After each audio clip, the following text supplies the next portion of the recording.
ہے.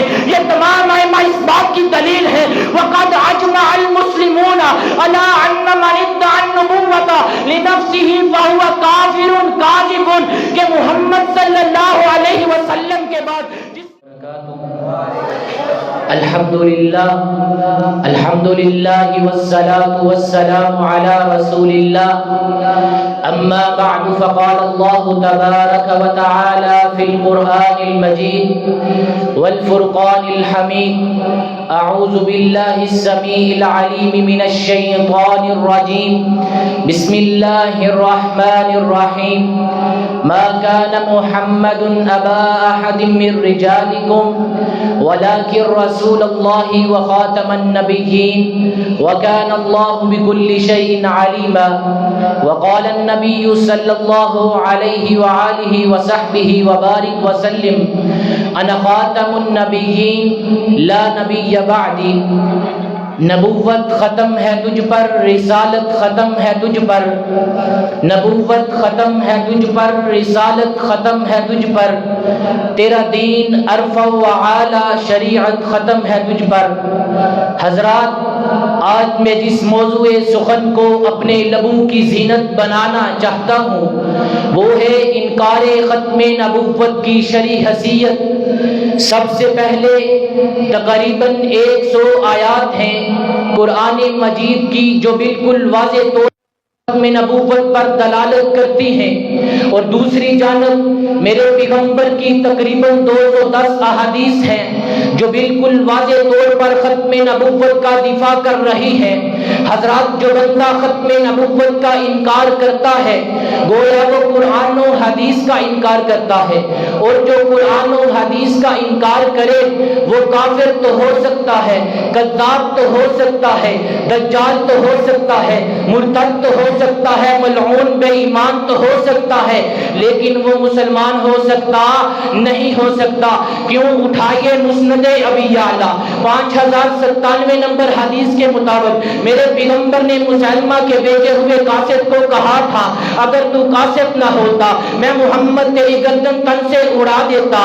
اٹھائیے مسند احمد جلد نمبر 3 صفحہ نمبر 400 میرے پیغمبر نے ختم نبوت کا انکار کرنے والے کو قتل کر دینے کا حکم دیا. اٹھائیے صحیح البخاری 4379 نمبر حدیث کے مطابق صحابہ اکرام نے اسود عنسی کو بھی قتل کر دیا. اٹھائیے صحیح البخاری 4072 نمبر حدیث کے مطابق صحابہ اکرام نے مسیلمہ کذاب کو بھی قتل کر دیا. حضرات ذرا تاریخ پر نظریں دوڑائیے. ہر دور کے علماء ہر دور کے فقہا ہر دور کے محدثین نے انکار ختم نبوت کی شرعی حیثیت کو اپنی کتب میں بیان کیا. حضرات 240 ہجری میں امام سہنون اپنی کتاب النوادر والزیادات میں فرماتے ہیں کہ جو شخص نبوت کا دعویٰ کرے وَإِن تَابَ اگر تو وہ توبہ کر لے تو بہتر ہے وَإِلَّا قُتِلَ وگرنہ اسے قتل کر دیا جائے گا. حضرات 429 ہجری میں امام عبد القاہر بغدادی اپنی کتاب الفرق بین الفرق میں اس بات کا اعلان کرتے ہیں بتکفیر کل مرتد سواء قبل الاسلام او بعدہ. حضرات 456 ہجری میں علامہ ابن حزم اپنی کتاب الفصل فی الملل میں ختم نبوت کا انکار کرنے والے کو کافر قرار دیتے ہوئے نظر آتے ہیں. حضرات 544 ہجری میں قاضی عیاض اپنی کتاب الشفاء بتعلیف حقوق المصطفیٰ میں اس بات کا اعلان کرتے ہیں من ادعى النبوة لنفسه فهو کافر. حضرات میں علامہ ابن قدامہ مقدسی اپنی کتاب المغنی میں اس بات کا اعلان کرتے ہیں من ادعى النبوة او صدق من ادعاه فقد ارتد.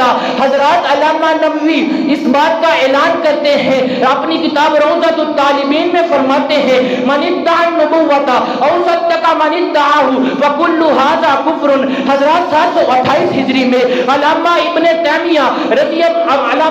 تیمیہ رحمہ اللہ تعالی وہ فرماتے ہیں کان ھذا من اکبر خلق اللہ من شرہ کہ محمد صلی اللہ علیہ وسلم کے بعد جس بندے نے جس شخص نے نبوت کا دعویٰ کیا وہ کائنات کا سب سے بدترین انسان ہے. محمد صلی اللہ علیہ وسلم کے بعد جس نے نبوت کا دعویٰ کیا وہ کائنات کا سب سے بڑا کافر ہے. حضرات یہیں پر بس نہیں, 806 ہجری میں حافظ عراقی, 923 ہجری میں علامہ احمد کستلانی, 1004 ہجری میں علامہ رملی, 1192 ہجری میں علامہ یالی, 1270 ہجری میں علامہ علوسی حنفی اور 1420 ہجری میں علامہ ابن باز, یہ تمام ائمہ اس بات کے گواہ ہیں, یہ تمام ائمہ اس بات کی دلیل ہے. وقد اجمع المسلمون على ان من ادعى النبوة لنفسه فهو کافر کاذب, کہ محمد صلی اللہ علیہ وسلم کے بعد جس نے نبوت کا دعویٰ کیا اس سے توبہ کا مطالبہ کیا جائے, یستتاب, اس سے توبہ کا مطالبہ کیا جائے. اگر تو وہ توبہ کر لے تو بہتر ہے, وَإِلَّا قُتِلَ كَافِرًا, ورنہ اس کافر کو قتل کر دیا جائے گا. حضرات یہ تھے ہمارے اسلاف جنہوں نے ہر دور میں ختم نبوت کی حفاظت کی, ہر دور میں ختم نبوت کے علم کو بلند کیا, ہر دور میں ختم نبوت کے پہرےدار بنے, اپنے پیغمبر کی ختم نبوت کا دفاع کرتے رہے. اور آج مجھے بھی اور آپ کو بھی اپنے اسلاف کے اس مشن کو لے کر, اسلاف کے اس منہج کو لے کر میدانوں میں اترنا پڑے گا, ایوانوں میں بتانا پڑے گا, حکمرانوں کو سنانا پڑے گا, ملتیوں کو بتانا پڑے گا. یہ بات آیا ہے دنیا میں, ہم پھول بھی ہیں تلوار بھی ہیں, یہ بزم جہاں میں گائیں گے یا منہ میں نہا کر دم لیں گے. والسلام علیکم.